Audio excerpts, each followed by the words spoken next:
নমস্কাৰ, ৰিডিপছ লাভ ডায়েৰী নামৰ ইউটিউব চেনেললৈ স্বাগতম জনাইছোঁ।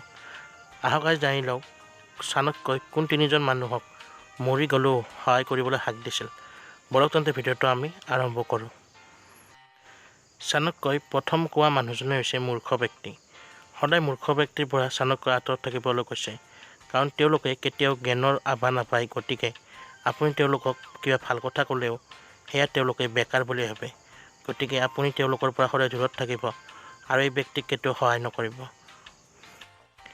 দ্বিতীয়তে, চাণক্যই সদায় মিছলীয়া আৰু চৰিত্ৰহীন মানুহৰ পৰা আঁতৰি থাকিবলৈ ওপৰত দিছে, কাৰণ এই মিছলীয়া মানুহে আপোনাক কেতিয়া কি কথা কৈ ক'ত কেনেকৈ বিপদত পেলাই হিচাপ নাই।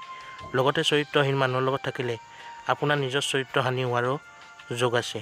লগতে আপুনি কোন ক্ষেত্ৰত কি লজ্জিত হয় ধৰিব নোৱাৰি।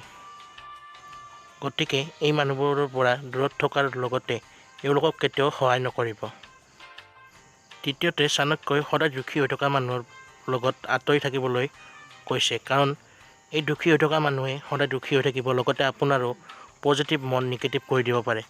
আৰু আপুনি তেওঁলোকৰ লগত কথা পাতি বা তেওঁলোকৰ সংগত থাকি কেতিয়াও জীৱনত উন্নতি লাভ কৰিব নোৱাৰে, কাৰণ তেওঁলোকৰ লগত থাকি আপোনাৰ নিজৰ মনটো সেই দুখী মানুহৰ দৰে হৈ যায়।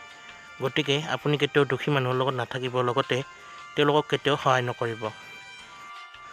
বন্ধু-বান্ধৱীসকল, এয়াই আছিল সেই তিনিজন ব্যক্তি যাৰ পৰা আমাক চাণক্যই অলপ হ'লেও দূৰত্ব বজাই ৰাখিব কৈছে, নহ'লে আমি জীৱনত পৰিত্ৰাণ নাপাম।